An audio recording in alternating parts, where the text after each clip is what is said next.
Hi, this is Vicky, and welcome back to our fourth week of the holiday 2023 learning session. Actually, I can't believe it's our last week of the session. It seems to have gone by so quickly. I hope your cookies turned out well. This week, we're going to do a few art projects and a little snow play. This is activity number 13, and we have two versions of this activity.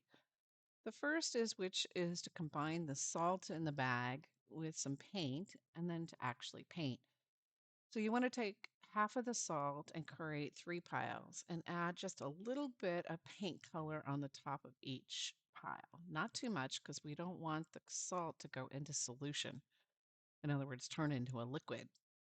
So using the spoon, you want to sprinkle the salt that's been mixed with the paint onto the paper. And then using a brush dipped in water, go ahead and mm, actually paint. What will happen is the salt will actually start to dissolve, and you'll get these wonderful effects like we see down at the bottom corner here. Another way to do this is actually to water down your paint and put it all over the page, like in the first one, and then add the salt in big clumps. You can see in our first picture, the child has spread the salt everywhere. And what we see is the salt changes the coloration of how the actual colors work. We get this kind of speckled effect.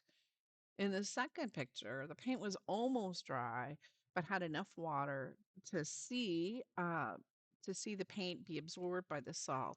Both are really, really cool effects. I love the Mitten book and hope that you enjoyed the telling of the story. We want to make a mitten too, and thought you and your learner could do a little bit of sewing. So in your box, you're going to find two paper mittens, and you want to line them up so that the holes match. And then starting at one end, have the child sew the two pieces together. And when you're done, your child should be able to put their own hand in the mitten. How fun is that? This is activity number 15, and we're actually going to make a garland that looks just like this. In your bag, you're going to find some coffee filters, and you want your child to cut the filters, cutting from the outside in, but make sure that the center remains uncut, like this. Once you finish making your snowflakes, you can tape them onto the string, and when you're finished taping all of them, they'll look like this.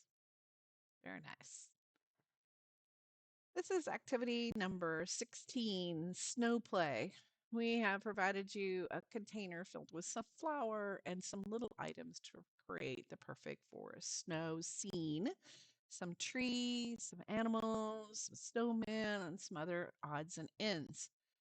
The flour makes a smooth, silky touch sensation, and the little objects allow the child to build and tell their own mitten story in your own home.